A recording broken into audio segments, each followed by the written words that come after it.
Okay, so we've got the spaghetti somewhat controlled now, and we're going to start diving into the details of how to go about identifying what these are. They're basically the ignition power wires that go to all the coils and the powered sensors in the harness, and then there's also wires in here for the TCM. We'll go into detail on those, and we've isolated and turned back and got them out of the way, the starter trigger wire, which is this large yellow one. And then there are 3 wires related to the Gen 5 AC compressor. So this brown with a green tracer is the AC compressor clutch pigtail. And then these 2 wires here, blue and white and blue and yellow, are the AC compressor variable geometry solenoid. These 2 are grounds, and then this bundle here actually is what remained in the picked out ECM X1 connector. These other pigtails running off to the side are going to be for the pedal and power wires that power up the ECM.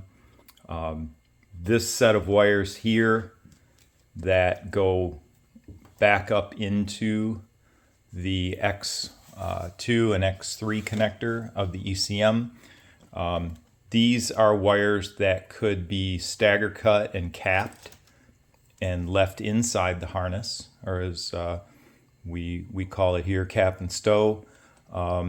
If you really want to be neurotic, you can go ahead and open the harness the rest of the way and remove these terminals from the ECM that are going up into the X2 and X3 connectors, as they'll never be used in standalone. So Michael's going to move in now and start clipping away.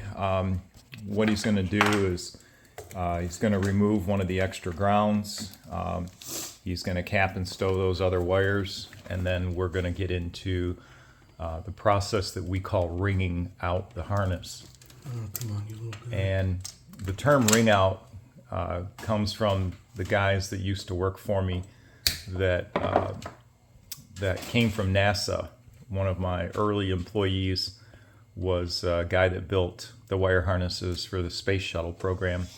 And to find a wire in a mile-long harness, they would put a tone generator at the end of the wire, and then at the other end,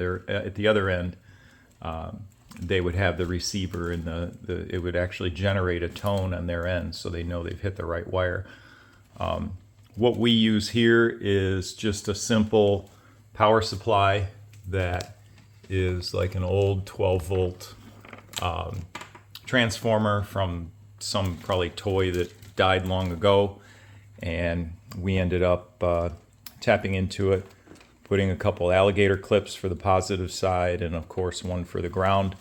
And we're going to send power down the connector end, and at the other end we're going to have our test light and be able to identify which of these purple wires is the power wire for things like coil 1 through 8, the oxygen sensors, and the mass airflow sensor. So he's just stripping the ends of these wires so that we can get a connection on them. They're not at their finished length. We'll get to that as we begin to attach the fuse block. But the idea here is that we're ringing out the harness so that we know which wire goes where down in this bundle here. Okay, now that I have this